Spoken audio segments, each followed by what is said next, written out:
அனைவருக்கும் இனிய வணக்கங்கள்.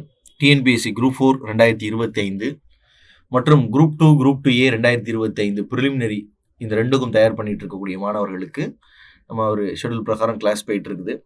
ஸோ அதில் இன்னைக்கு நம்ம பார்க்கக்கூடிய பகுதி 11ஆம் தேதிக்குள்ள பகுதி. ஏற்கனவே திருக்குறள் 8 அதிகாரங்கள் பார்த்தாச்சு. இன்னைக்கு அவையஞ்சாமை மற்றும் கண்ணோட்டம் பார்க்கணும். திருக்குறள் பொறுத்தவரை 20 அதிகாரம் தான். ஒரே நாளில் 20 அதிகாரம் படிக்கணும்னு முயற்சி செய்ய வேண்டாம். ஸோ அகல உழுவதை விட ஆழ உழுவதே மேல் அப்படின்னு ஒரு பழமொழி இருக்கு. எனவே இன்னும் இருக்கக்கூடிய நாட்களை சிறப்பாக பயன்படுத்தணும். அதான் ரொம்ப முக்கியம். ஒரே நாளில் 20 அதிகாரத்தையும் படிக்கிறேன்னு படிச்சுட்டு அதுக்கப்புறம் புக்கை ஒரு 10 நாளைக்கு தூக்கி தூர வச்சுட்டு அப்படி போகிற மனப்பான்மையை விட தொடர்ச்சியாக கன்சிஸ்டண்ட்டாக பண்ணுங்க. சரிங்களா? சிறுதுளி பெருவெள்ளம் என்பதை நினச்சிக்கோங்க. தினமும் அறுவடை செய்யுங்க. தினமும் என்ன பண்ணுங்க? தினமும் வேலை செய்யுங்க, படிங்க. அந்த ஒரு ஹேபிட்டை கொண்டுட்டு வரணும். சரிங்களா? ஸோ நம்ம நேற்றைக்கு தமிழ் பழமொழிகள் பார்த்தோம் 10/2/2025 வகுப்பில். ஸோ இன்னைக்கு அந்த கிளாஸுக்கு அடுத்த கிளாஸாக அழகு 7லிருந்து அவையஞ்சாமை மற்றும் கண்ணோட்டம் 2 பகுதியை பார்க்க போகிறோம். ஏற்கனவே போட்ட ஒரு இதில் ஒரு கேட்டிருந்தார் ஒருத்தர், அதாவது கல்லாடம் படித்தோரோடு சொல்லாடாதே அப்படிங்கிறதுக்கு மீனிங் என்னன்னு. ஸோ கல்லாடம்ங்கிறது எல்லாம் தெரிஞ்ச நூல். கல்லாடனார் ஒருத்தர் இருக்கார், எழுதின நூல் தான். ஸோ கல்லாடம் படித்தவரோடு சொல்லாடாதுன்னா அது சைவ திருமொழிகளில் 9வது திருமொழிகளில் ஒரு சிறப்பான ஒரு நூல். அதனால் அது அதை படித்தாலே கிட்டத்தட்ட சைவ மதத்தை பற்றி முழுசாக தெரிஞ்சதுக்கு சமம். அதனால் கல்லாடம் படித்தவர்கிட்டே சொல்லாடாதே அப்படின்னு சொல்கிறது தான் அதோட அர்த்தம். சரிங்களா? ஒருத்தர் கேட்டிருந்தாரு. ஸோ அதனால் சொல்கிறேன்.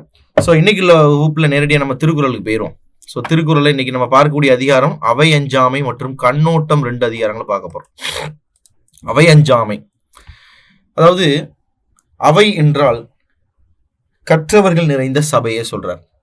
இன்னைக்கு நம்ம கற்றவர்கள் நிறைந்த சபை அப்படின்னு ஒன்று நம்ம பார்க்க முடியாது. அப்படி ஒன்றும் கிடையாது.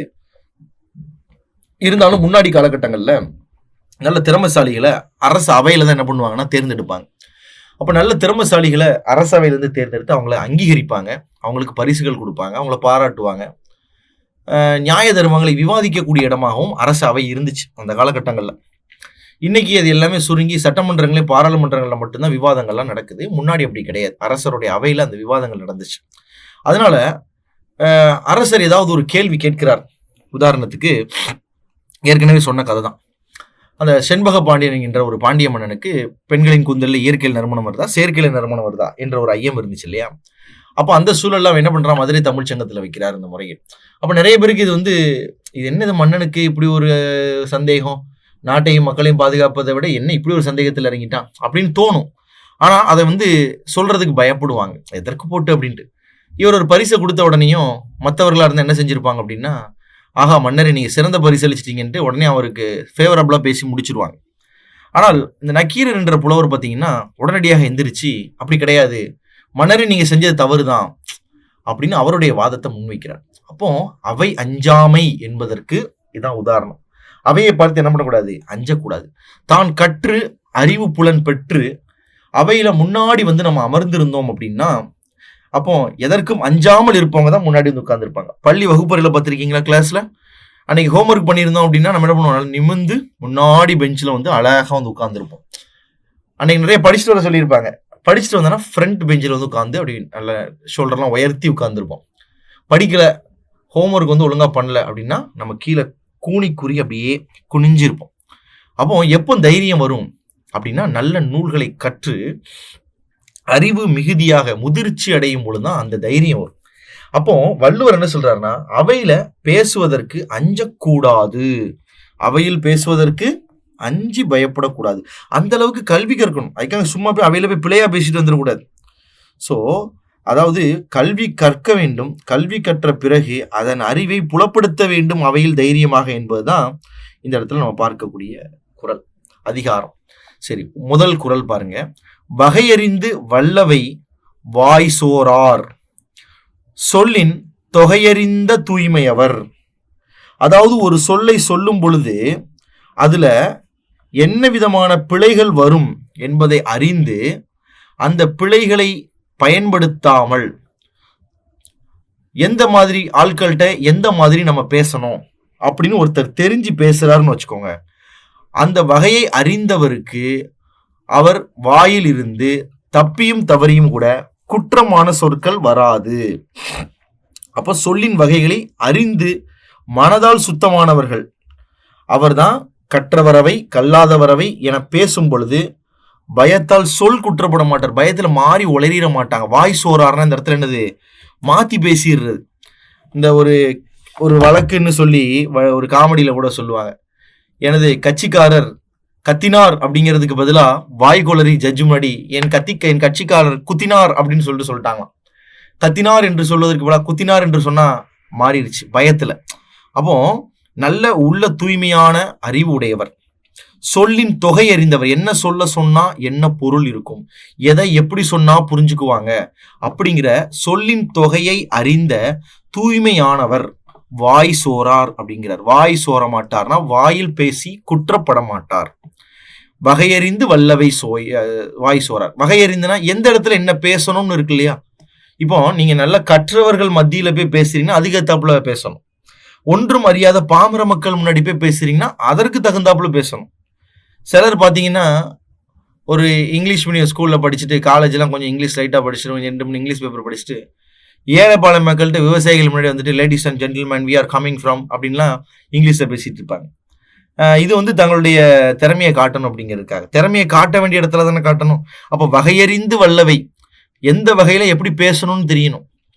இப்போ அறிஞர் அண்ணாலாம் ஒரு மிகப்பெரிய ஒரு ஆரேட்டர் ஸ்பீக்கராக இருந்திருக்காருன்னா எந்த இடத்துல எப்படி பேசணும்னு தெரிஞ்சுது அவருக்கு. சும்மா எல்லா இடத்துலையுமே நம்மளுடைய புலமையை காட்டக்கூடாது. புலமையை எப்போ காட்டணும், புலமையை புலம் தெரிந்தவர்கள் மற்றியில தான் போய் நம்ம காட்டணும். புலமையானவர்கள் மத்தியில போய் பேசணும். நல்ல இங்கிலீஷ் தெரிஞ்சு என்ன பண்ணணும், நல்ல இங்கிலீஷ் பேசுறவங்க முன்னாடி போய் பேசணும். அப்போ வகையறிந்து வல்லவை வாய் சோறார். வாய் சோறார்னு அர்த்தம் எதையும் பேசி குற்றப்பட மாட்டார். யாரு, சொல்லின் தொகையறிந்த தூய்மையவர். சொல்லின் தொகையறிந்த தூய்மையவர். ஸோ தொகை என்றால் மறைந்து வருவது, தூய்மை என்றால் இந்த இடத்துல உண்மை. சொற்களின் தொகை அறிந்த தூய அறிவினவர்கள் அவையின் தன்மையை அறிந்து வலியவர் அவையிலேயே வாய் சோர்ந்து எதையும் பேச மாட்டார்கள். இதான் முதல் குவாலிட்டி. இரண்டாவது, கற்றாருள் கற்றார் எனப்படுவர். கற்றார் முன் கற்ற செலச் சொல்லுவார். படித்தவர்கள் அறிவாளிகள் மத்தியில போய் நம்ம பேச போறோம். அப்போ அவங்க ஏற்கனவே எல்லாரும் அறிவாளிகள், தலை சிறந்த அறிவாளிகள். நம்ம போய் அந்த இடத்துல போய் பேசி நம்மளை ப்ரூவ் பண்ண போறோம். அப்போ அவங்க நம்மளை பார்த்து ஆஹா இவன் சிறந்த அறிவாளியா இருக்கானே அப்படின்னு சொல்லும் அளவுக்கு நம்ம பேசணும். அதைத்தான் சொல்றாரு, தாம் கற்றவற்றை எல்லாம் பயப்படாமல் கற்றவர் அவையில் அவர் மனம் கொள்ள சொல்லும் திறம் பெற்றவர். அவங்க ஏத்துக்கிடுறபடி சொல்லக்கூடிய திறமை உள்ளவர். கற்றவர்கள் மத்தியில கூட ஆக இவர் நன்கு கல்வி கற்றவர் போலையே, சிறந்த கல்வியாளர் போலையேன்னு சொல்ல வைப்பாராம். அதான் கற்ற செல சொல்லுவார். கற்றாருள் கற்றார் எனப்படுவர். கற்றார் முன் கற்ற செல சொல்லுவார். பயப்படாம சொல்லணும். நீங்க உங்களுடைய திறமையை வெளிப்படுத்துறதுக்கு ஒரு வாய்ப்பு கிடைக்கும் போது அஞ்சாமல் பேச வேண்டும். கற்றார்னா கற்றவர், அறிஞர், செலனா மனம் கொள்ள. அடுத்த திருக்குறள் பாருங்க, பகையகத்து சாவார் எளியர் அரியர் அவையகத்து அஞ்சாதவர். ஒரு போர்ல சண்டை போட போறோம். நம்ம நாட்டுக்கும் பகை எதிரி நாட்டுக்கும் சண்டை வருது. ஒரு இமேஜின் பண்ணிக்கோங்க, ஒரு 2000 ஆண்டுகள் திருவள்ளுவர் காலத்துல நம்ம வாழ்ந்துட்டு இருக்கோம். நம்ம நாட்டுக்கும் ஒரு அண்டையில் இருக்கக்கூடிய இன்னொரு நாட்டுக்கும் ஒரு பெரிய போர். அப்போ அந்த போர்ல போய் வீரர்கள் எவ்வளவு நிப்பா, நம்ம நாட்டுல இருந்து ஒரு 10,000 வீரர்கள் நிப்பாட்டி, எல்லார் கையிலும் ஈட்டி கம்பு வேல் எல்லாம் இருக்கு. போர் தொடங்க ஆரம்பிக்குது, மாத்தி மாத்தி சண்டை போடுறாங்க. அப்போ போர்ல சண்டை போட போறோம்னு தெரியும், நம்ம சாகிறதுக்கு வாய்ப்பு இருக்கு. அப்படிதானே, சாக வாய்ப்பு இருக்கு. பயப்பட மாட்டோம். ஏன்னா பகைவனிடம் சாவது ரொம்ப எளியது. 1000 பேர் 10,000 பேர் போனாங்கன்னா 1000 பேர் செத்துருவாங்க, தெரிஞ்சுதான் எல்லாரும் போறாங்க. அப்போ அது எளியதுங்கிறாங்க, அதுக்கு கூட போயிடுவாங்க. ஆனா அரியது என்னது, அவையில அஞ்சாம பேசுறது தான் அரியது. பெரிய வீரன் தீரன்னு சொல்றவங்க கூட பாத்தீங்கன்னா ஒரு 10 பேர் முன்னாடி ஒரு விஷயத்தை எந்திரிச்சு சொல்லும் பொழுது பயம் வந்துடும், கை காலாம் நடுங்கிடும். வகுப்புகள்ல எல்லாம் பாத்தீங்கன்னா பள்ளி மாணவர்கள் வகுப்புகள்ல கேலி பண்ணிட்டு திரும்ப திரும்ப ஆசிரியர் ஏதாவது கிண்டல் பண்ணிக்கிட்டுலாம் இருப்பாங்க. ஸ்டூடெண்ட்ஸ் பசங்க ஆசிரியர் மேல ராக்கெட் விடுறது அந்த மாதிரிலாம் நிறைய பண்ணிக்கிட்டு இருப்பாங்க. கீழே இருந்துட்டு அப்படியே ஒரு 4-5 மாணவர்களை சேர்த்து வச்சுட்டு அப்படி பிஸ்தாவா இருந்துட்டு இங்க பாடுறா, எப்ப பாடுறா, ராக்கெட் விடுறான் பாடுறா, சாக்கி விஸ்தரம் பாடுறா அப்படின்ட்டு நிறைய தீரம் நினைச்சிட்டு செய்வாங்க. திரும்ப அவனை கூப்பிட்டு நீ முன்னாடி வாடா அப்படின்னு சொல்லிட்டு அந்த 40 பேர் மத்தியில ஸ்டேஜில் ஏற்றி விட்டு இப்போ நீ நடத்தின பாடத்தை திரும்ப சொல்லு அப்படின்னா கை கால் வதறி வட்ட வட்ட வட்டன் வதறி அப்படியே வேர்த்து விறுவிறுத்து ஐயோ என்னை இறக்கி விட்டுருங்க சார், சாரி சார், மன்னிச்சிருங்க சார் அதான் அவர் சொல்றாரு, பகையகத்து சாவார் எளியருங்கிறார். பகையில சண்டை போட்டு போர்க்களத்துல அஞ்சாமல் சாவறவங்க நிறைய பேர் இருக்காங்க. ஆனால் அவையகத்துக்கு அஞ்சாமல் இருக்கிறவங்க அரியர்னு சொல்ற, அரியவர்கள். அதான் சொல்ற, அவை என்றால் மாந்தர் கூட்டம், அறிவுடையோர் கூட்டத்துல பேசுறதுக்கு திறன் வேண்டும். போர்க்களத்தில் சண்டை போடுறதுக்கு திறன் தேவை கிடையாது, அதுக்கு திறன் தேவையில்லை, ரொம்ப பெரிய திறன் தேவையில்லை. அப்போ இந்த இடத்துல மன வலிமையை தான் ஒரு பெரிய வலிமையாக சொல்றார் வள்ளுவர். புரியுதுங்களா? சரி, அடுத்தது கற்றார் முன் கற்ற செலச் சொல்லி தாம் கற்ற மிக்காருள் மிக்க குழல் என்று சொல்லியிருக்கிறாங்க. கற்றாருள் கற்ற செலச் சொல்லி தாம் கற்ற மிக்காருள் மிக்க குழல். பல துறை நூல்களையும் கற்றவர், அவையில் அவர்கள் மனம் கொள்ளுமாறு தாம் கற்றவற்றை எல்லாம் சொல்லுக.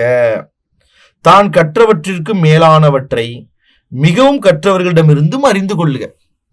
அதாவது அவையில போய் பேசும் பொழுது நான் தான் தெரிஞ்சவன், எனக்கு தான் எல்லாம் தெரியும் அப்படின்னு போகக்கூடாது. உங்களை விட திறமையானவர்கள் மத்தியில் நீங்க பேசும் பொழுது நீங்க சொல்லக்கூடிய ஒரு தவறான செயலை, இல்லப்பா இது தவறு, இல்லையே இதை விட இது சிறந்தது ஒன்று இருக்குத அப்படின்னு அவங்க சொல்லும் பொழுது அதையும் காது கொடுத்து கேட்டு அப்படியான அதை கேட்டுக்கிட்டு நீங்களும் அந்த அறிவை பெருக்கி கொள்ளதான் முயற்சி செய்யணுமே தவிர வாதத்துக்கு போகக்கூடாது. இல்ல நான் சொல்றதுதான் கரெக்ட், இல்லப்பா இது இருக்குப்பா, இல்ல நான் சொல்றதுதான் கரெக்ட், நீங்க சொல்றது தப்பு, அப்படி போகக்கூடாது. அதான் சொல்றாரு, கற்றார் முன் கற்ற செல சொல்லினா படிச்சவங்க முன்னாடி தான் கல்வி கற்றவற்றை எல்லாம் சொல்லி தாம் கற்ற மிக்காருள், தன்னை விட அறிவு சிறந்தவர்கள் இருப்பாங்க இல்லையா, அவங்கள்ட்ட இருந்து அதிகமாக கிடைக்கும் போது சந்தோஷமா அதை வாங்கிக்கணும். இப்படி வேற இருக்கா, ரொம்ப நன்றி ஐயா, இவ்வளவு நாள் இதை தெரியாம இருந்திருக்கேன், நீங்க சொன்னது எனக்கு ரொம்ப அதிசயமா இருக்கு, இதை நான் அறிவாமலே இருந்திருப்பேன், இந்த பாக்கியத்தை எனக்கு கொடுத்தது நன்றி. அப்போ தான் ஒரு விஷயத்தை தெரிஞ்சுக்கிறதுக்கு இது ஒரு வாய்ப்பா இருக்கேன்னு நினைக்கிறோம் இல்லையா, அதைத்தான் அவர் சொல்றாரு, மிக்க குழல்ங்கிறார், நிறைய தெரிஞ்சுக்கோ அப்படிங்கிறார். அப்போ செல சொல்லினா பிறருக்கு சொல்லி, மிக்காருள்னா மிகுதியாக என்று அர்த்தம். சரி, நெக்ஸ்ட் என்ன கொடுக்குறாரு, ஆற்றின் அளவறிந்து கற்க அவையஞ்சா மாற்றம் கொடுத்தற் பொருட்டு. சோ ஆற்றின் அளவறிந்து கற்க அவையஞ்சா மாற்றம் கொடுத்தற் பொருட்டு. பெரியவர்களுடைய அவையில பயப்படாமல் பதில் சொல்றதுக்கு நமக்கு என்ன தேவை அப்படின்னா, யாராவது குறுக்கிட்டு பேசிடுவாங்க உடல், நீங்க பேசிக்கிட்டே இருக்கிற வரைக்கும், எல்லாரும் கேட்டுட்டே இருக்கிற வரைக்கும் நீங்க நல்லா தான் பேசிக்கிட்டே இருப்பீங்க, அவையில் அஞ்சாம பேசிட்டே இருப்பீங்க. திடீர்னு யாராவது ஒருத்தர் குறுக்க வந்துட்டு நிறுத்துங்க அப்படின்னு சொல்லிட்டு சொன்னா நம்ம பதறிடக்கூடாது. அப்போ அவங்களுக்கு பதில் சொல்லணும் இல்ல, அப்போ பதில் சொல்வதற்கு ஏற்ற வகையில நம்மளும் என்ன செய்யணுமா, இலக்கணங்களையும் தருக்கம் என்று சொல்லக்கூடிய அறிவையும் மிகுதியாக கற்று வைத்து கொள்ள வேண்டும். அதற்குரிய பதிலை சொல்வதற்கும் நம்ம என்ன செய்யணும், கற்றுக்கொள்ளணும். இப்போ அதே தர்மி கதையில பாத்தீங்கன்னா, கொங்குதேர் வாழ்க்கை அஞ்சுரை தும்பி காமம் செப்பாது கண்டது மொழிமோ, பயிலியது கெளிய நட்பின் மயிலியற் அறிவையின் கூந்தலின் அறியவும் உழவோ நீ எறியும் பூவே, இந்த பாடலை போய் பாடுப்பா உனக்கு பரிசு தருவாங்க அப்படின்ட்டு இறைவன் சிவபெருமான் சொல்றதை கேட்டு தர்மி என்ன செய்யறாரு, நேரடியாக போய் பாடலை போய் பாடுறாரு. இப்போ இதுக்கு என்ன பொருள், என்ன செய்யணும், எதுவுமே தெரியாது. அவையில அஞ்சாமல் சொல்லிட்டு போயிட்டார். இப்ப நக்கீரனர் கேட்கிறார், இந்த பாடலின் பொருள் என்ன அப்படின்னு கேட்கிறார். அப்ப தர்மிக்கு சொல்ல தெரியல, அடுத்த கேள்வி கேட்கும்போது தெரியல. உடனே அவர் என்ன சொல்றாரு, பாடல் நல்ல அற்புதமான பாடல் தானே அப்படிங்கிறார். அப்போ ஒரு அவையில பேசுவதற்கு திறமை இருந்தாலும் அஞ்சாமல் இருந்தாலும் உள்ள வர்ற இன்டர்வென்ஷன்ஸ் அதையும் தெரிஞ்சுக்கிட்டு போறதுதான் திறமையானது. இதை இப்படி கேட்டாங்கன்னு என்ன சொல்றது, ஒருவேளை இதை ஏன்னு சொன்னாங்கன்னு என்ன சொல்றது, எல்லாத்துக்கும் தயாராகி போகணும். அதான் ஆற்றின் அளவறிந்து கற்க, அந்த அளவு இல்லாம அதை தாண்டி நிறைய விஷயங்களை கத்துக்கிடணும். ஏன்னா அவையஞ்சா மாற்றம் கொடுத்தற் பொருட்டு, அவையினருக்கு அஞ்சாமல் அங்கே எழும் கேள்விகளுக்கும் விடை செல்லும் பொருட்டு நூல்களையும் பொருள்நயம் அறிந்து கற்றுக்கொள்ள வேண்டும். அதான் ரோட் லேர்னிங்னு சொல்லுவாங்களா, மனப்பாடம் பண்ணிட்டு போகக்கூடாது இந்த விஷயத்தையும். இப்போ டிஎன்பிஎஸ்சி எக்ஸாமுடைய ட்ரெண்டுமே இப்போ ரீசெண்ட் டேஸ்ல பாருங்களேன் எப்படி இருக்குன்னா, ஏதோ நான் 6ல இருந்து 12ஆம் கிளாஸ் புக் வரைக்கும் படித்தேன், பழைய புக்கு புது புக்கு போய் தமிழ்லாம் படித்தேன், அதுல இருந்து கேள்வி கேட்டு அந்த ட்ரெண்டை மாத்திட்டு இப்போ நம்ம பார்த்தீங்கன்னா அந்த புக்கில் அதுல இருந்து கேட்கேன், நான் வெளியே இருந்து கேட்குறேன், பொதுவாக கேட்பேன், அவ்வளோதான் அப்படிங்கிற மாதிரிலாம் எக்ஸாம் ட்ரெண்ட் வர ஆரம்பிச்சிட்டு. காரணம் என்னன்னா, ஒரு பொருள் உணர்ந்து படிக்கிற திறன் நம்மள்ட்ட இருக்கா அப்படிங்கிறத பார்க்கும் வண்ணமும் கேள்விகள் இருக்கு. அதான் சொல்றாங்க இந்த இடத்துல, ஒரு பதிலை சொல்வதற்காக மட்டும் அவைக்கு போகக்கூடாது, அதுல இருந்து கேட்கும் கேள்விகளுக்கும் பதில் சொல்ல போகணும். சரி, அடுத்தது பாருங்க, வாளுடன் வன்கண்ணர் அல்லாருக்கு நூலுடன் நுண்ணவை அஞ்சுபவர். வன்கண்ணர் அப்படின்னா எதற்கும் அஞ்சாதவர், அஞ்சுபவர்னா பயப்படுறவர், அஞ்சாமல் பயங்கிறதே அவருக்கு கிடையாது. சரிங்களா? அப்போ அஞ்சாமை இல்லாதவருக்கு ஏந்தியுள்ள வாளினால் என்ன பயன் அப்படின்னு கேட்கிறார். இப்போ ஒருத்தருக்கு நெஞ்சுறுதி இல்லாமல் இருக்கக்கூடியவருக்கு அஞ்சாமை இல்லாதவர் அர்த்தம். இதுக்கு என்ன அர்த்தம்னா தைரியசாலி கிடையாதுன்னு அர்த்தம். பயந்தாங்கோடின்னு வச்சுக்கோ. வன்கண்ணர் அப்படின்னா பயப்படக்கூடியவன். நெஞ்சு உறுதி இல்லாதவர், இன்னும் சிம்பிளா சொல்லலாம் கோழை என்று கூட சொல்லலாம். ஒருத்தன் கையில பெரிய வாள் இருக்கு, போர்க்களத்தில் நிக்கிறான், ஆனா ஃபுல்லா மனசுக்குள்ள பயம், ஐயோ என்ன ஆக போதுன்னு தெரியலன்னு பயம். அதே மாதிரி அவன் கையில பெரிய வாள் இருந்து என்ன பிரயோஜனம்னு கேட்கிறார் வள்ளுவர். கையில வாள் இருந்து என்ன பிரயோஜனம், நெஞ்சில உரம் இல்லையேங்கிறார். அதே தான் இங்கேயும் சொல்றாரு. நுண்ணிய நூல்களை படிச்சு என்ன பிரயோஜனம், நிறைய புக்ஸ் வச்சிருக்கிறேன், நிறைய படிச்சிருக்கிறேன், எனக்கு நிறைய தெரியும், என்ன பிரயோஜனம்? அவையில தான் கற்றவற்றை சொல்ல தெரியாத திறன் இருக்கும் பொழுது, நான் இதை படிச்சிருக்கேன், இது என்னுடைய கல்வி, இது என்னுடைய அறிவு என்பதை புலப்படுத்த தெரியாதவன் எதற்கு ஒப்பானவன்? கையில வாளை வைத்திருக்கும் கோழைக்கு ஒப்பானவர்ங்கிறார். வாளுடன் வன்கண்ணர் அல்லார்க்கு, நூலுடன் நுண்ணவை அஞ்சுபவர். நுண்ணவைனா சின்ன அவை கிடையாது, நுட்பமான அவை. நுண்ணவைனா நுண்மை கூட்டல். நுண்மம்னா என்ன அர்த்தம் அந்த இடத்துல? நுட்பமான அறிவுடையவங்க, ரொம்ப மைன்யூட்டா அவங்கள செக் பண்ணக்கூடியவங்க இருக்கிற இடத்துல. நீங்க நுட்பமான அவை இல்லாம சும்மா பொதுவா ஒரு 10 பேர் இருக்க அந்த இடத்துல பேசலாம், எதனாலும் பேசலாம். அந்த சப்ஜெக்ட் நாலேஜ் இல்லாதவங்கள்ட்ட 1 மணி நேரம் கூட பேசலாம், 2 மணி நேரம் கூட பேசலாம். அந்த சப்ஜெக்ட்ல PhD வாங்கியிருக்காங்க, அதுலயே ஊர்னவங்க, அவங்க முன்னாடி நீங்க பேசும்போது நுட்பமாக பேச வேண்டும். ஒரு வார்த்தையை சின்னதா பிழை விட்டா கூட இதை எப்படி நீங்க சொல்லலாம், தவறாச்ச அப்படின்னு பிடிச்சி பேசுறவங்க மத்தியில நீங்க பேச செல்லும் பொழுது எத்தனை நூல்கள் வைத்திருந்தாலும் சொல்ல தெரியலன்னா அது கோழையின் கையில் உள்ள வாளுக்கு ஒப்பானதுங்கிறார். அஞ்சாமை இல்லாதவர்க்கு அவர் ஏந்தியுள்ள வாளினால் என்ன பயன்? நுட்பமான அறிவுடையவர். அவையிலேயே பேச அஞ்சுபவருக்கு நூலறிவாலும் பயன் இல்லை. அதைத்தான் இங்க பாருங்க இந்த இடத்துல கொடுத்துருக்காங்க. இது ஒரு பழமொழியாவே TNPSல கேட்டிருக்கிறாங்க. பகையகத்து பேடிகை ஒல்வாள்னு கொடுத்துருக்காங்க. பகையகத்து பேடிகை ஒல்வாள். பேடிகைனாலும் இந்த இடத்துல கோழை என்றுதான் அர்த்தம். பேடிகை என்றால் கோழை என்று அர்த்தம். அப்போ இதுல என்ன சொல்றாருன்னா, பகைவருக்கு முன்பே நடுங்கும் கோழையுடைய கையில கூர்மையான வாள். ஒல்வாள் என்றால் கூர்மையான வாள் என்று அர்த்தம். நல்ல ஷார்ப்பான, ஒரே வெட்டு பொழக்கக்கூடிய அளவுக்கு, ஒரு வெட்டுல பொழந்து போடுற அளவுக்கு ஷார்ப்பான வாள், உலகத்திலே சக்தி வாய்ந்த வாள். அதான் சொல்லுவாங்கல்ல, வாள் வீச்சு என்பது வாளில் இல்ல, வாள் வீசுபவன் கையில தான் இருக்குன்னு சொல்லுவாங்க. அதனாலதான் நம்ம முன்னோர்கள் என்ன சொல்லியிருக்காங்க, சாதாரணமா எறும்பு ஊற கல்லும் தேயும்னு சொல்ற மாதிரி யார்கிட்ட இருக்குங்கிறத வச்சுதான் வாளுக்கு பெருமையை தவிர வாளுக்கு பெருமை அல்ல. அப்போ பகைவனை பார்த்தால் அஞ்சு நடுங்கும் கோழையோட கையில இருக்கிற கூரிய வாள் எதற்கு ஒப்பானது அப்படின்னா, அதுவும் பயன்படாது. அவேகத்து அஞ்சுபவன் கற்றவன். போன திருக்குறளும் இதுவும் ஒரே மாதிரிதான். அதே தான் சொல்ல வர்றார் இந்த இடத்துல. அந்த கோழையின் கையில் உள்ள வாளை தான் உதாரணமாகவே சொல்கிறார். அவேகத்து அஞ்சுமவன் கற்ற நூல். பயப்பட்டு வாசலே நின்றுட்டு உள்ள போக மாட்டேன்னு பயப்படுவோம். நிறைய பேர் ஸ்கூல்ல நம்ம படிக்கும் போதெல்லாம் நம்ம இதெல்லாம் எக்ஸ்பீரியன்ஸ் பண்ணியிருப்போம். நம்ம சிறு மாணவர்கள், சின்ன பையனா இருந்திருப்போம். நம்ம பேச்சு போட்டிலாம் கலந்துக்கிடணும்னு நினைப்போம். பேச்சு போட்டி நிறைய மனப்பாடம் பண்ணி வச்சிருப்போம். ஸ்டேஜில் போய் ஏறி நின்று அவ்வளோ பேரையும் பார்த்த உடனே நமக்கு பயம் வர ஆரம்பிச்சிடும். முன்னுரையிலிருந்து மாற்றி சொல்லிட்டு அழுதுட்டேலாம் ஓடி வருவோம். இது எல்லாருக்கும் இயல்பு தான். ஸோ இது அந்த வயது, அந்த பருவம், சரி நமக்கு அதில் ஒன்றும் தெரியாது, சரி குழந்தை பருவத்தில் இருந்திருப்போம். இது எக்ஸ்பீரியன்ஸ் நிறைய பேர் பண்ணியிருப்போம். சிலர் டான்ஸ் ஆட போவாங்க, மாறுவேட போட்டி போவாங்க, நல்லா ஃபீல் பண்ணியிருப்பாங்க. ரூமில் உட்காந்து அங்கே ஸ்டேஜில் போய் மக்களை பார்த்தானே அப்படியே கண்ணீரே வந்துடும். ஐயோ எப்போ முடிக்க போகிறேன்னு தெரியல, உடம்புலாம் காய்ச்சல் வரும். கண்டிப்பாக எக்ஸ்பீரியன்ஸ் பண்ணியிருப்பீங்க. அப்போ அவைக்கு உள்ளேயே நிறைய நூலை படிச்சுட்டு உள்ளே போகிறதுக்கு தைரியம் இல்லாமல் இருக்கிறவன் கை அவனை பார்க்க எப்படி இருக்குதான், போர்க்களத்தில் பேடிகையில் வாழை கொடுத்த மாதிரி இருக்கு என்று வள்ளுவர் சொல்லியிருக்கார். அடுத்தது பாருங்க, பேடிகை இந்த இடத்துல கூடை என்று ஒரு அர்த்தம். சரிங்களா? ஒல்வாள் அப்படின்னா அந்த இடத்துல கூர்மையான வாள். இந்த இடத்துல நுட்பமான அறிவுடையவர் தான் என்ன சொல்றாங்க, அந்த இடத்துல ஒல்வாளுக்கு ஒப்பாக சொல்கிறார்கள்.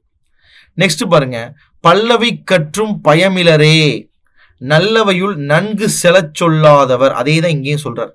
பல்லவைனா பல விஷயங்கள் தெரிஞ்சிருந்தாலும் பயம் இல்லைன்னா பயன் இல்லை, எனக்கு நிறைய தெரியும், என்ன பிரயோஜனம்? நல்லவையுள் நன்கு செலச் சொல்லாதவர். நல்ல கற்றறிந்த நல்லவர்கள் அமைந்திருக்கக்கூடிய அவையில போய் நல்ல விஷயத்த தைரியமா எடுத்து சொல்ல முடியலன்னா நீ பல விஷயங்கள் தெரிஞ்சிருந்து என்ன பண்ண, பிரயோஜனம் இல்லை. அதான் சொல்லியிருக்க. சொல்லாது அப்படின்னா பொல்லாதார்னா பயன்படாதார். கல்லாதவரின் கடை என்ப, கற்றறிந்தும் நல்லார் அவை அஞ்சுபவர். சொல்றாரு பாருங்க, நல்லார் அவை அஞ்சுபவர்னா நல்ல அறிவுடையவர்கள், தெளிந்த அறிவுடையவர்களுடைய அவைக்கு அஞ்சக்கூடியவன், படிப்பறிவில்லாதனை விட பின்தங்கினவங்கிறார். கல்லாதவரின் கடைனது கடைசி, பின்தங்கியவர், இறுதியானவர். படிக்காதவங்க கூட அதுக்கு பரவாயில்லையப்பா அப்படின்னு நம்ம சொல்லுவோம் இல்லையா? கல்வி அறிவு இல்லாதவங்க கூட பரவாயில்லையே. கற்றறிந்தவருடைய நல்ல அவைக்கு அஞ்சுபவன் கல்வி அறிவு இல்லாதவனை விட கடையாக இந்த இடத்துல மாறிவிடுகிறானே என்று சொல்லியிருக்கிறார். அடுத்தது பாத்தீங்கன்னா, உளரெனினும் இல்லாரோடு ஒப்பர் களனஞ்சி கற்ற செல சொல்லாதார். இருக்கணும் அப்படிங்கிறதுக்காக இந்த உலகத்துல நம்ம சிலர் வாழ்வாங்க. அப்படி வாழணுமே, ஏதோ பிறந்துட்டோமே அப்படின்னு வாழ்றத விட இந்த இடத்துல என்ன சொல்லியிருக்கிறாருன்னா, அவையை பார்த்து பயந்து படித்தவற்றை அவைக்கு ஏற்ப சொல்ல தெரியாதவர் இருந்தாலும் இல்லாதவருக்கு சமம். அவர் இருந்தா என்ன இல்லை என்னங்கிறார். உளரெனும் இல்லாரோடு ஒப்பர், இருந்தாலும் இல்லாதவருக்கு அவர் சமம். களனஞ்சி கற்ற செல சொல்லாதவர். இப்படி படிங்க, களன்னா களன், போர்க்களன்னு சொல்ற மாதிரி இந்த இடத்துல இங்க அவைக்களத்தை சொல்றார். களத்திற்கு அஞ்சி தான் கற்றவற்றை சொல்ல தெரியாதவர் இருந்தாலும் இல்லாதவரோடு ஒப்பர். ஒப்பர்னா அதே போன்றவர் என்று சொல்லியிருக்கிறாங்க. ஒப்பர்னா சமமானவர். களன்னா இந்த இடத்துல இடம், களன்கிறதுக்கு நிறைய பொருளும் இருக்கு. சரிங்களா? ஸோ இது இந்த அதிகாரத்துல சொல்லப்பட்டிருக்கு. நெக்ஸ்ட் 10வது அதிகாரத்துல கண்ணோட்டம் என்று பேசியிருக்கோம். கண்ணோட்டம்னா கண்ணுக்கு தேவையான இரக்கம். கண்ணோட்டம் இந்த இடத்துல கம்பேஷன் அப்படின்னு சொல்லுவாங்க. கண்ணுக்கு கருணையானது இருக்க வேண்டும். எப்படி? நம்ம கண் பாத்தீங்கன்னா இறக்கப்படக்கூடிய கண்ணாக இருக்க வேண்டும். இந்த உடல்ல ஒவ்வொரு உறுப்புகளும் இருக்கு. அந்த உறுப்புகள்ல ஒவ்வொன்றுக்கும் ஒவ்வொரு பயன் இருக்கு. அந்த உறுப்புகளுக்கு ஒவ்வொன்றுக்கும் ஒரு அணிகலன் ஒன்று இருக்கு. அப்ப நம்ம கண்ணுக்கு பயன் என்னன்னா, கண்ணோட்டத்துடன் இருப்பதுதான் கண்ணுக்கு உரிய பயன் என்று சொல்கிறாங்க. இங்கிலீஷ்ல இது என்ன சொல்றாங்கன்னா பெனிக்னிட்டி என்று சொல்றாங்க. பெனிக்னிட்டி என்று சொல்லுவாங்க. சரி, கண்ணோட்டம் இல்லாதவர் இந்த உலகத்துல வாழ்ந்து பிரயோஜனம் கிடையாது. இரக்கமுடையவர்களாக இருக்கணும். பிறரை பார்த்தாலே என்ன பண்ணணும்? அவங்களுக்கு நாம் இரக்கம் உடையவர்களாக காணப்பட வேண்டும், பிறர் மீது இரக்கப்பட வேண்டும். சரி, கண்ணோட்டம் எனும் களி பெருங்காரிகை உண்மையான் உண்டிவ்வுலகு. கண்ணோட்டம் எனும் களி, கண்ல இருக்கக்கூடிய இந்த இரக்கம் என்பது ஒரு அழகானது. இந்த உலகத்திலேயே எல்லா மனிதர்களுடைய கண்லையும் இரக்கம் என்கின்ற ஒரு அழகான பொருள் இருப்பதனாலதான் பெருங்காரிகை உண்மையான் உண்டிவ்வுலகு, அதனாலதான் இந்த உலகம் அழியாமல் இன்னும் இருந்து கொண்டிருக்கிறது அப்படின்னு சொல்றார். ஸோ இந்த வாழ்க்கை, இந்த மனித வாழ்க்கை வாழ்வதற்கும் இன்னும் அழியாமல் இந்த உலகம் இருப்பதற்கும் காரணம் மனிதர்களுக்கு இரக்கம் என்பது இருப்பதுதான். கண்ணோட்டம்னா இரக்கம் என்று சொல்லலாம், அன்பு என்று சொல்லலாம், கருணை என்று சொல்லலாம், அழகு என்றும் சொல்லலாம். ஸோ கண்ணோட்டம் என்று சொல்கிற இந்த மிகப்பெரிய அழகு இந்த உலகத்தில் இருப்பதனாலே தான் இந்த உலகம் அழியாமல் இருக்கிறது. பெருங்காரிகை உண்மையான் உண்டிவ்வுலகு, எல்லா பெருவாரியான மக்களிடம் இது இருப்பதால் தான் இந்த உலகம் இயங்குகிறது. கண்ணோட்டத்துள்ள துலகியர் அக்திலார் உண்மை நிலக்கு பொறை. இந்த உலகு ஏன் இயங்கிட்டு இருக்கு? இந்த உலகம் ஏன் இன்னும் ஓடிக்கிட்டு இருக்கு? நிறைய பேர் கேட்பீங்க, ஏன் இந்த உலகம் சுத்துது, இந்த பூமியை தன்னைத்தானே சுத்திக்குது, இன்னும் ஏன் இயங்கிட்டு இருக்கு அப்படின்னா, கண்ணோட்டத்துள்ள துலகியல்ங்கிறார். இந்த உலகம் கண்ணோட்டத்தினாலதான் இயங்கிக்கிட்டு இருக்கான். அக்திலார் உண்மை நிலைக்கு பொறை, கண்ணோட்டம் இல்லாதவரை இந்த உலகம் சுமப்பது இந்த பூமிக்கு பாரம் அப்படிங்கிறாங்க. நிறைய பேர் நம்ம சிலர் திட்டும் போது சொல்லி திட்டுவாங்க இல்லையா, நீலாம் என்ன பூமிக்கு பாரமா இருந்துட்டு இருக்க அப்படிமா. ஏன்னா ஒண்ணு, நம்மளை வைத்து பிறருக்கு ஏதாவது ஒரு பிரயோஜனம் இருக்கு. இந்த உயிர் வாழ்றதுனால பிறருக்கு ஏதாவது ஒரு பயன் இருக்கணும் இல்லையா? சரி, பிறவர்களிடம் அன்பு காட்டலாம், பிறவர்களிடம் இரக்கம் கொள்ள வேண்டும், பல குணங்கள் இருக்கு. அப்போ எதுவுமே இல்லாம தான் மட்டுமே வாழ வேண்டும் என்று வாழக்கூடியவங்களை நம்ம சொல்லுவோம். என்ன சொல்ற உலகத்துல, நீலாம் இந்த பூமிக்கே பாரம், உன்னை இந்த தூக்கிட்டு சுத்துற பூமி பாவம் தான் அப்படின்னு சொல்றோம். அதுதான் இவர் என்ன சொல்றாரு, கண்ணோட்டம் இருப்பதால் தான் உலகியல்னா உலகு இயங்கி கொண்டிருக்கிறது என்று சொல்லியிருக்கார். அக்திலார் உண்மை நிலைக்கு பொறை, அப்படி இல்லாமல் இருக்கிறவங்க இருக்காங்க.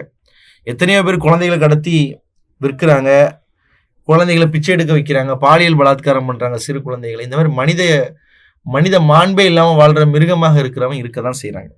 அப்படி இல்லாதவங்க என்ன சொல்றாரு வள்ளுவர், அப்படி இல்லாதவங்க இருக்கதான் செய்யறாங்க. அவங்க இந்த உலகத்தை சுமப்பதே, இந்த உலகத்தில் அவங்களை சுமப்பதே இந்த உலகத்துக்கு வீண் தான், பிரயோஜனம் கிடையாது. இந்த பூமிக்கு பாரம் தான் அப்படின்னு சொல்றார். அக்திலார் அப்படின்னா அந்த புகழ் இல்லாதவர், பொறைனா பொறுமை என்று அர்த்தம். சரி, பண் எனாம் பாடற் கியபின்றேர் கண்ணெனா கண்ணோட்டம் இல்லாத கண்.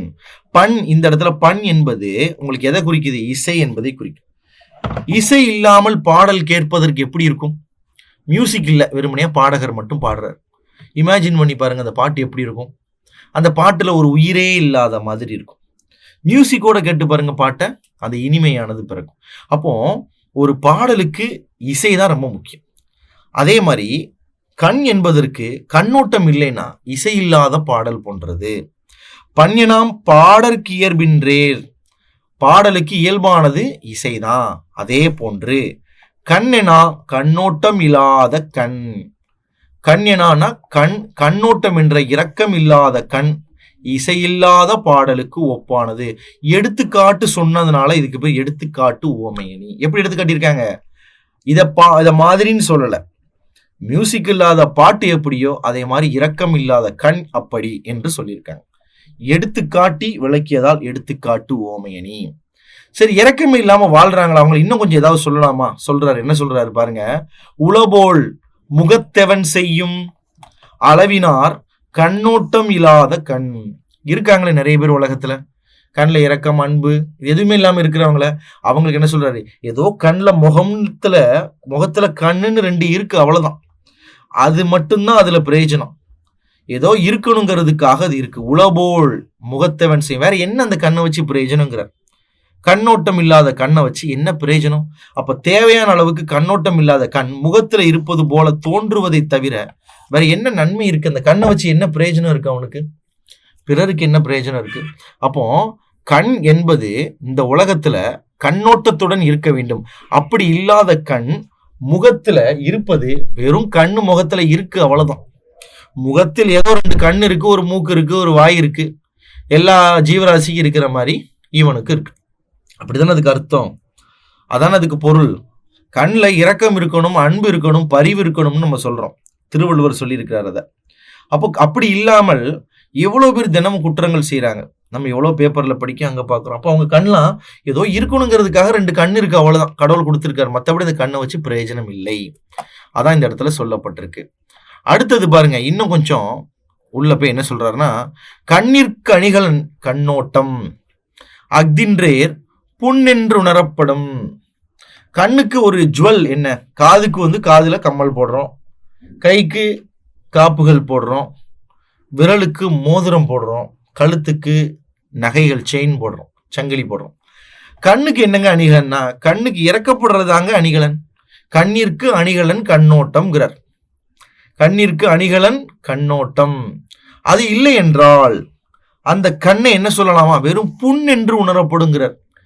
கண்ணுக்கு உள்ள அழகு கண்ணோட்டம். இரக்கமே இல்லாதவனுடைய கண், கொடூர மனப்பான்மையில் இருக்கிறவனுடைய கண், அது பார்க்கறதுக்கு எப்படி இருக்கான்?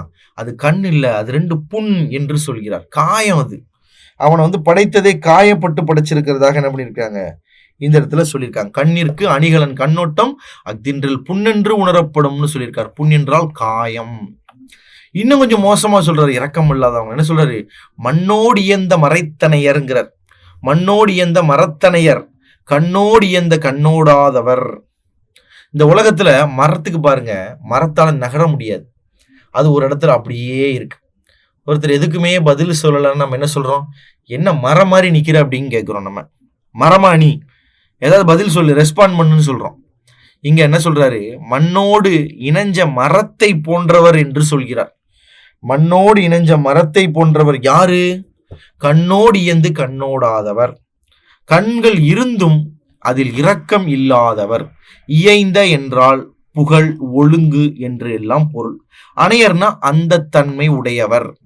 மண்ணோடு இயந்த மரத்தனையர், மரத்தின் தன்மையை உடையவர் தான். அடைந்துனா இந்த இடத்துல பொருந்தி என்று அர்த்தம்.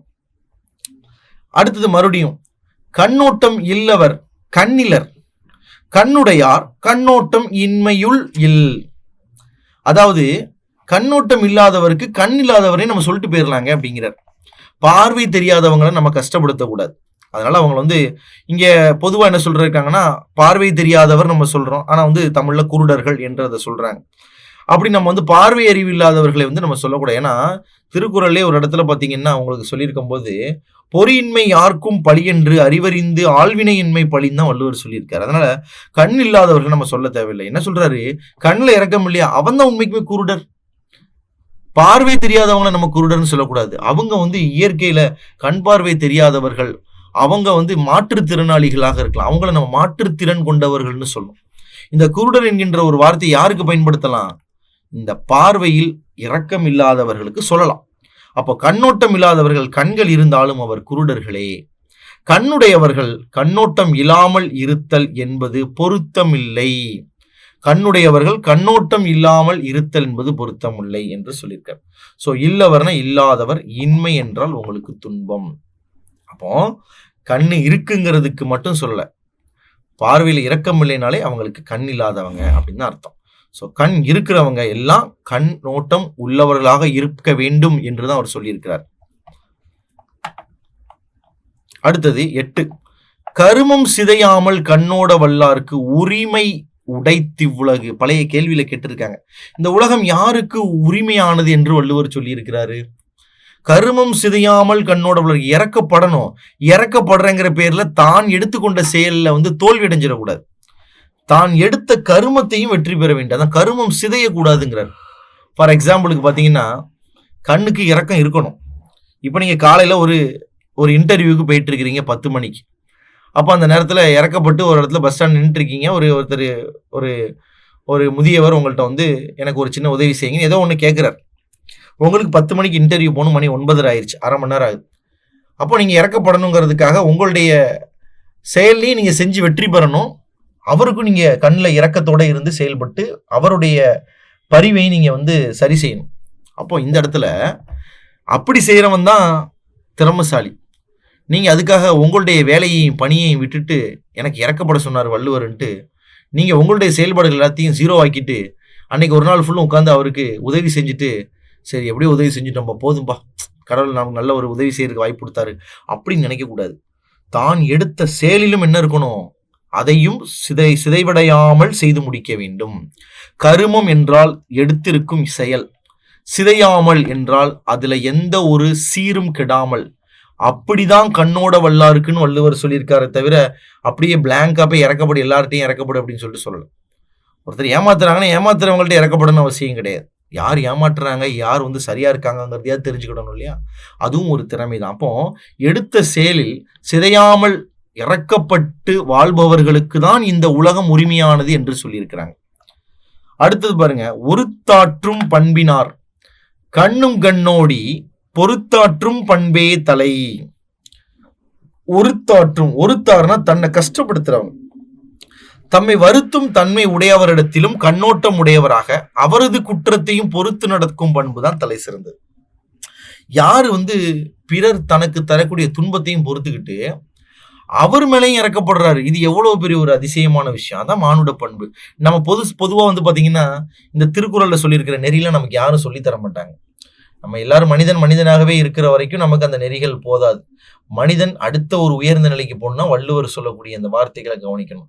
யாருக்கு எல்லாருமேலையும் இறக்கப்படுவோம், நம்ம எல்லாருமே பொதுவாக எல்லாருமேலையும் இறக்கப்படும், ஐயோ பாவம் நினைப்போம். யாரும் நமக்கு துரோகம் பண்ணவங்களுக்கு ஏதாவது தவறு நடக்குமோ நம்மளா இருந்தா ஒரு சராசரி மனிதன் என்ன செய்வோம், வேணும் அவனுக்கு வேணும், நல்லா அவனுக்கு வேணும், கடவுள் இப்பதான் கொடுத்திருக்காரு, கூலி கொடுத்திருக்காரு அப்படின்னு நினைப்போம் இல்லையா. அப்படி இல்லாம ஒருத்தாற்றும் பண்பினார் கண்ணும் கண்ணோடி பொறுத்தாற்றும் பண்பே தலை. ஒருத்தாற்றுனா தன்னை தான் நல்லா இருக்கக்கூடாது, தன்னை வருத்தனும் என்று நினைக்கக்கூடிய இன்னொரு பண்பை உடையவருக்கும் அவர் மேல கூட இறக்கப்பட்டு மீண்டும் அவர் ஏதாவது நமக்கு ஒரு தீங்கு செய்யும் போது கூட உனக்கெல்லாம் நான் ஹெல்ப் பண்ண நினைச்சேன் பாத்தியான்னு சொல்லாம மீண்டும் அதையும் பொறுத்தாற்றும் பண்பு தான் தலை சிறந்த பண்பு என்று சொல்லியிருக்காங்க. கோபப்படுறதோ ரொம்ப வந்து எடுத்து எரிஞ்சு செய்யறதோ இது இயல்பான ஒரு விஷயம். அதான் சொல்லுவாங்க இல்லையா, பொறுமை என்பதுதான் ஒரு உயர்ந்த பண்பு. கோபம் என்பது நாய்க்கு கூட வரும். ஒரு கள்ளத்துக்கு நாய் மேல போட்டீங்கன்னா நாய் கூட நம்மளை கடிக்க வந்து திருப்பி. அப்போ அது வந்து ஒரு தலை சிறந்த பண்பு கிடையாது. ஸோ தலை சிறந்த பண்புன்னு வள்ளுவர் சொல்லக்கூடிய பண்பு பொறுத்தாற்றும் பண்பை தான் அவர் சொல்லியிருக்கிறார். அதுவும் எவ்வளவு பொறுக்கணுமா, நமக்கு தீங்கு செய்து தன்னை வருத்த வேண்டும் என்று நினைப்பவரிடம் கூட கண்ணோடி பொறுத்தாற்றும் பண்பே தலை என்று சொல்லியிருக்கிறாங்க. சரிங்களா, இது வந்து உலகத்திலேயே இப்படி ஒரு நெறி வள்ளுவர் காலத்துல சொல்லியிருக்க வாய்ப்பு இல்லை. 10வது பார்த்தீங்கன்னா பெயக்கண்டு நஞ்சுண்டமைவர் நயத்தக்க நாகரிகம் வேண்டுபவர். பெயக்கண்டுனா பயப்படக்கூடிய, நஞ்சு விஷத்தை பார்த்தா எல்லாரும் பயப்படுவோம். வீட்டில் வந்து சமையல் கட்டு பக்கத்தில் யாராவது விஷத்தை வச்சுட்டு வேலை பார்ப்போமோ, பயம் வந்துடும். தெரியாதனமா ஏதாவது விழுந்துருமோ அப்படின்ட்டு விஷத்தை பார்த்தா தூரதிக்கு போடுறோம், பயம் வரும். அதான் பயக்கண்டு அப்படின்னா. பெயக்கண்டுனா அதாவது விரும்ப தகுந்தது அல்லாத, அதாவது பயப்பட ஏற்படுத்தக்கூடிய, பயத்தை தரக்கூடிய ஒரு நஞ்சு. அந்த நஞ்சை கூட சாப்பிடுறதுக்கு தயாராக இருப்பாங்க. யாரு? நயத்தக்க நாகரிகம் வேண்டுபவர். நாகரிகம் என்பதுதான் சரி. சில பேர் நாகரீகம்னு வருமாங்க வைப்பாங்க. இதை விட தெரிஞ்சுக்கோங்க, நாகரீகம் கிடையாது, நாகரிகம் என்பதுதான் கரெக்ட். அப்போ நல்ல பழகியவர்கள், நமக்கு நல்ல பழகி இருக்கிறாங்க, நம்ம அவ்வளோ ஒரு வாழ்வியல இணைந்து வாழ்ந்து வந்தவர்கள் இருப்பாங்க. அவங்க நம்மள்ட்ட வந்து நம்மளை கவுக்கணும் அப்படின்னு ஒரு நேரத்தில் நினைச்சு கூட ஒரு விஷத்தை கலந்து கூட கொண்டு வந்துட்டாங்க. இந்த சுச்சுவேஷன் யோசிச்சு பாருங்க. நீங்க ஒருத்தரோட நல்ல ஒரு அன்பு கலந்த ஒரு வாழ்க்கையை வாழ்ந்து பாராட்டிக்கிட்டு இருக்கக்கூடிய ஒரு சூழல்ல திடீர்னு அவர் மேல உங்களுக்கு 100% நம்பிக்கை இருக்கு. திடீர்னு வீட்டுக்கு போறோம், சாப்பிடுங்க வாங்கன்னு சொல்லிட்டு கூப்பிட்டு இருக்கிறாரு. நீங்க அப்படியே ஒரு கிச்சன் வழியா பக்கத்துல போகும்போது அவர் உங்களுக்கு ஒரு பால்ல கொஞ்சம் விஷத்தை கலந்துட்டு இருக்கிறத பார்த்துட்டீங்க. பொதுவாக நம்மளுடைய எண்ணம் என்ன இருக்கணும்? ஐயோ நமக்கு விஷத்தை கலந்துட்டாரு அப்படின்னு நினைச்சிட்டு பயந்து ஓடுவோம். ஆனா இத்தகைய ஒருவரிடம் இத்தனை ஆண்டு காலம் தான் கொண்ட அந்த உறவையும் அன்பையும் நினைப்பவர் என்ன செய்வாராம்? இவரிடம் நம்ம வந்து இந்த உறவு வளர்த்திருந்திருக்கோமே நினைச்சிட்டு, சரி பரவாயில்ல, அந்த நாகரிகத்தை வேண்டுபவர். நயம்னா குவாலிட்டி, விருப்பம். இப்படிப்பட்ட ஒரு நாகரிகத்தை விரும்புவர் உலகமே பயப்படக்கூடிய விஷத்தை கூட அப்படியே உண்டு அதை செரிக்க வாய்க்குள்ள எடுத்து ஊத்துற அளவுக்கு பொறுமையுடையவராக இருப்பார் என்று சொல்லியிருக்கார். அதான் விரும்பத்தக்க கண்ணோட்டம் என்னும் நாகரிகத்தை விரும்பும் சான்றோர்கள் பழகியவர் நஞ்சை பெய்வதை கண்டாலும் அதையும் உண்டு அமைவார்கள். அதை கூட என்ன பண்ண மாட்டாங்க, நீ துரோகி எனக்கு இதை பண்ணிட்டேன்னு சொல்ல மாட்டாங்க. அந்த நஞ்சு என்பதை விரும்புவார். நஞ்சு என்பது ஒரு சமஸ்கிருத ஒரு வார்த்தை. விடம் என்பதுதான் அதற்கு சரி. விஷம் என்பது சமஸ்கிருத வார்த்தை, விடம் என்று அதை பயன்படுத்துறோம். ஆனா உண்மைக்குமே வள்ளுவர் சொல்லி இருக்கிற வார்த்தை பாருங்க, நஞ்சு என்று தான் அதை பயன்படுத்தி இருக்கிறது, தூய தமிழ் வார்த்தை. ஸோ நயம் என்றால் விருப்பம் என்பதையும் குறிக்கும், நயம் என்றால் குவாலிட்டி என்பதையும் குறிக்கக்கூடியது. ஸோ இந்த 2 அதிகாரங்கள் பார்த்துருக்கிறோம். பயனுள்ள விதத்தில் இருக்கும்னு நினைக்கிறேன். நன்றி, வணக்கங்கள்.